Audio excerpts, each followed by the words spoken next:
नमस्कार, आप देख रहे हैं केबीसी न्यूज और मैं हूं आपके साथ गयासुद्दीन लसानी।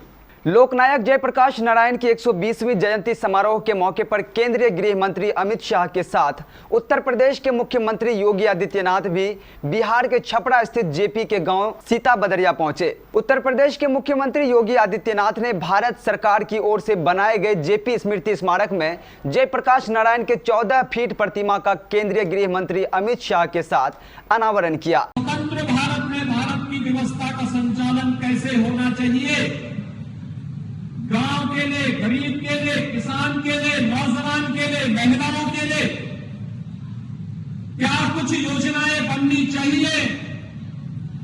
भले ही उस समय की सरकार ने कुछ कार्य किया हो और योजना बनाने में विफल रही हो, लेकिन सरकार से बाहर रह करके जिन महापुरुषों ने इन पर स्वस्थ चिंतन को आगे बढ़ाया था, लोकनायक जयप्रकाश नारायण जी और पंडित दीनदयाल उपाध्याय जी, डॉक्टर राम मनोहर लोहिया जी जैसे महापुरुष उस समय भी इस क्रांति की लोगों को स्वतंत्र भारत के अंदर अपने चिंतन के माध्यम से आगे बढ़ाने का कार्य कर रहे थे।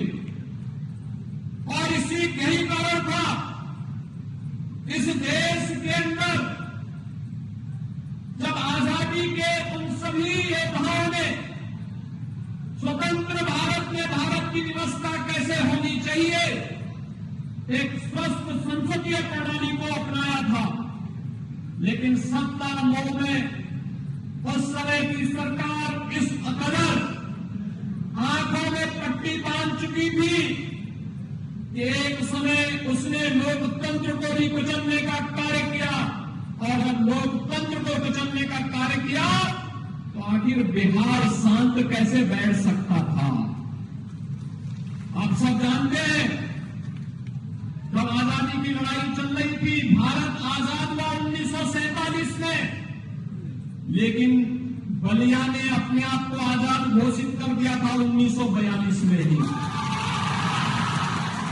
सबसे पहले बलिया की आजादी का जिक्र करते हुए कहा कि लोकतंत्र के प्रति जितना सजग बिहार है वह अभूतपूर्व है। देश की आजादी के बाद सबसे बड़ा आंदोलन जेपी ने किया। इस दौरान योगी आदित्यनाथ ने इशारों में बिहार की महागठबंधन सरकार पर निशाना भी साधा। उत्तर प्रदेश के मुख्यमंत्री योगी आदित्यनाथ ने कहा कि आज राजनीति का अपराधीकरण और भ्रष्टाचार बिहार के विकास को बाधित कर रहा है। उन्होंने कहा कि भ्रष्टाचार और राजनीति एक साथ मिल जाती है तो वह खाद का काम करती है। उन्होंने यह भी कहा कि भ्रष्टाचार ने बिहार की प्रतिभा को आगे बढ़ने से पूरी तरह रोक दिया है। हम सब ये जानते हैं राष्ट्रपिता महात्मा गांधी के चंपारण आंदोलन को गति दी थी यही बिहार की धरती ने, तो स्वाभाविक रूप से लोकतंत्र के प्रति जितना सजग बिहार है, सचमुच वहां देखने लायक है। और इसीलिए लोकतंत्र को उस समय कुचलने का जो कुत्सित प्रयास हो रहा था, लोकनायक जयप्रकाश नारायण जी के नेतृत्व में उस समय लोकतंत्र को बचाने के लिए जो आंदोलन प्रारंभ हुआ था वह भूतपूर्व था।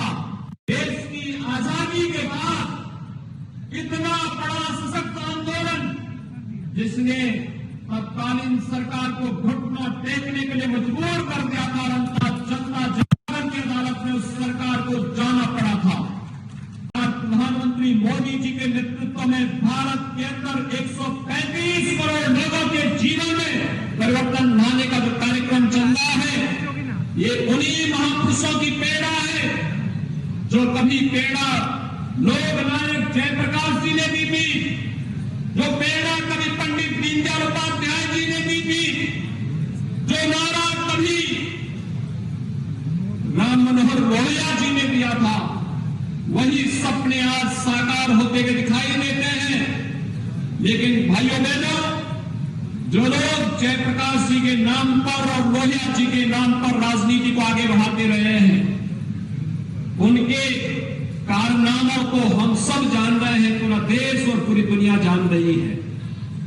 राजनीति का अपराधीकरण हो, इसके वे दुर्विरोधी थे, लेकिन राजनीति का अपराधीकरण बिहार के विकास को बाधित कर रहा है। गृह मंत्री अमित शाह ने बिहार की महागठबंधन सरकार पर हमला बोलते हुए कहा कि भारत माता की जय का नारा इतना जोर से लगाइए कि जो आज जेपी के विरोधियों के साथ बैठे हैं उनके हृदय में कंपन हो जाए। अमित शाह ने कहा कि जेपी की मूर्ति लगाने का संकल्प प्रधानमंत्री नरेंद्र मोदी ने लिया था, जिन्होंने जेपी का नाम लेकर जेपी के सिद्धांतों के खिलाफ काम करने वाले लोगों के साथ हाथ मिला लिया। 5 बार पाला बदलने वालों को बहुत जल्द सत्ता से बाहर करना चाहिए। तो जेपी का नाम लेकर जेपी आंदोलन से उपजे नेता आज कांग्रेस के गोदी में बैठे हैं केवल और केवल सत्ता के लिए। उसके साथ आप सहमत है क्या? जरा जोर से बोलिए, सहमत है क्या? ये जयप्रकाश के सिद्धांतों की राजनीति है, ये जयप्रकाश का बताया हुआ मार्ग नहीं। जयप्रकाश जी ने जीवन भर सत्ता के लिए कुछ नहीं किया, पूरा जीवन सिद्धांत के लिए। और आज 5-5 बार सत्ता के लिए पाला बदलने वाले लोग बिहार के मुख्यमंत्री बनकर बैठे हैं। बिहार की जनता को तय करना है कि जयप्रकाश के दिखाए हुए रास्ते पर चलने वाली नरेंद्र मोदी के नेतृत्व वाली भारतीय जनता पार्टी चाहिए या जयप्रकाश के रास्ते से भटककर सत्ता के लिए समाधान करने वाली ये गठजोड़ की सरकार। केबीसी न्यूज के लिए छपरा से जितेंद्र यादव की रिपोर्ट।